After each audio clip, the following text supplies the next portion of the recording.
This just in, there are few things more sobering than waking up to discover you have misplaced $357 billion.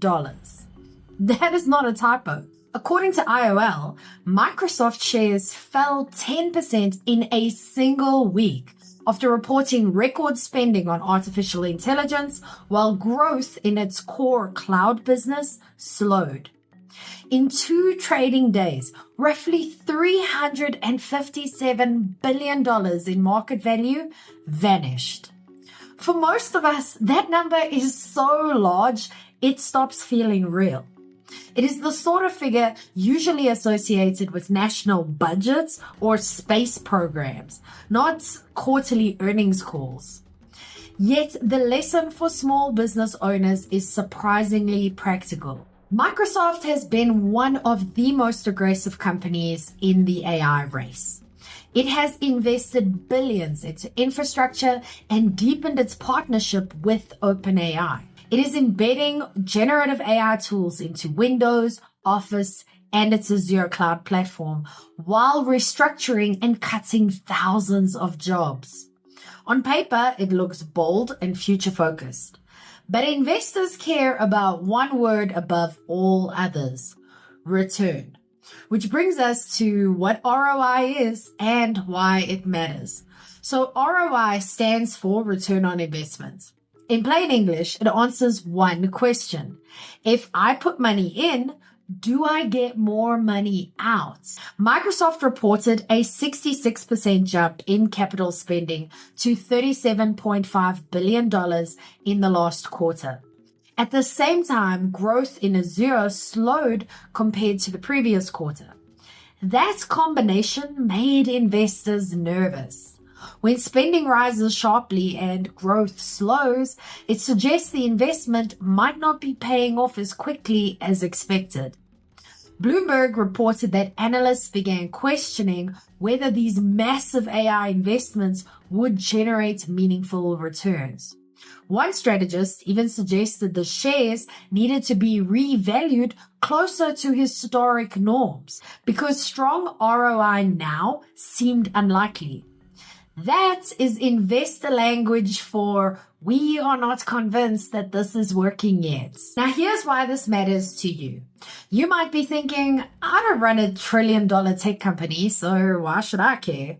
Well, because scale changes the numbers, but not the principle. Right now, many small business owners feel pressure to invest heavily in AI tools. There is a sense that if you are not using AI in every corner of your business, you are falling behind.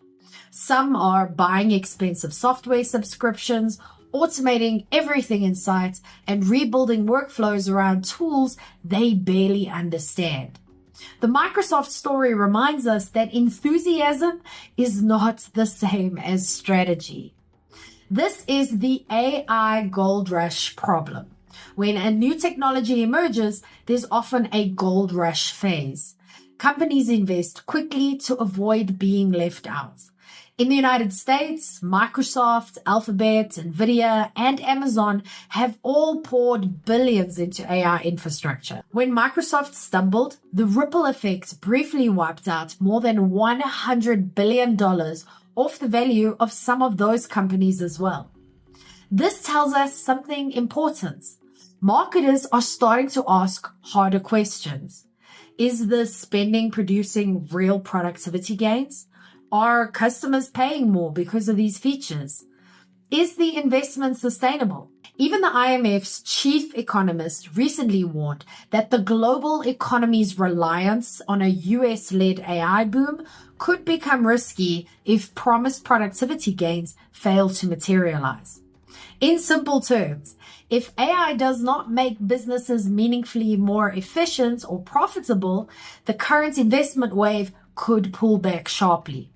That kind of pullback does not only affect tech giants, it affects confidence across markets. So here is the smart way for small businesses to use AI. This is the part that matters most for you. AI is not the problem. Blind investment is.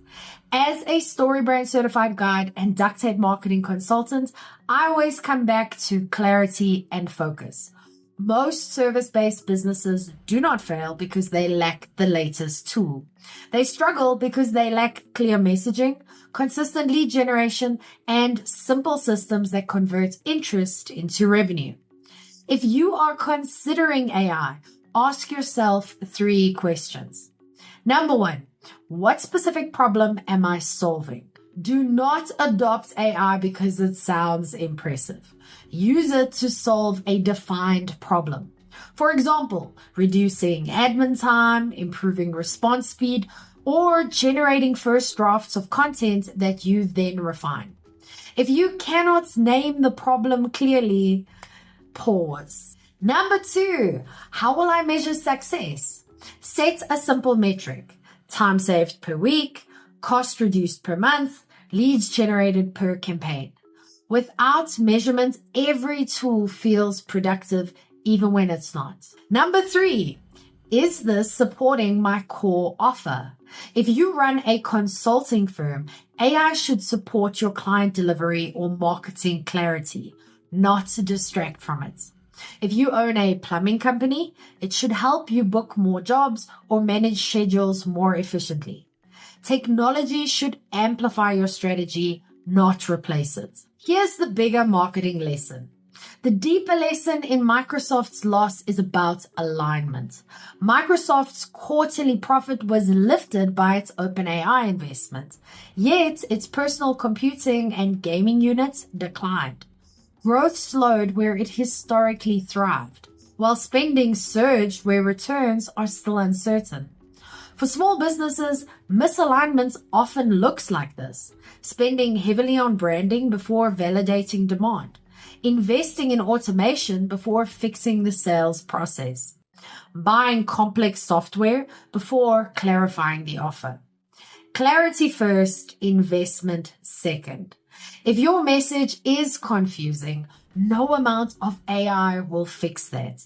If your positioning is weak, automation will simply scale confusion faster. That is why I always encourage business owners to start with a simple, clear one-liner that explains what you do, who it is for, and why it matters. When your message is strong, tools become multipliers instead of distractions. Microsoft will likely recover in some form. It is still one of the most powerful companies in the world. But even giants get revalued when the numbers stop making sense. For small businesses, the stakes feel different, but the principle holds. Spend intentionally, measure honestly, invest in what directly supports revenue and customer value. If you want to get that foundation right before layering on new tools, then start with clarity. Download my 5-minute marketing fix and create one sentence that makes your value obvious. You can download it for free in the description below, or you can go to strategicmarketingtribe.com/fix. But what about you? Are you investing in AI for growth or because you feel pressured to keep up? I'll go first. I use AI for drafting and restructuring ideas, but I never let it decide my strategy. Okay, your turn. Are you using AI for strategy or support? Let me know in the comments. I'm Vicky Sidler from the Strategic Marketing Tribe, and I post helpful news updates for small businesses every day.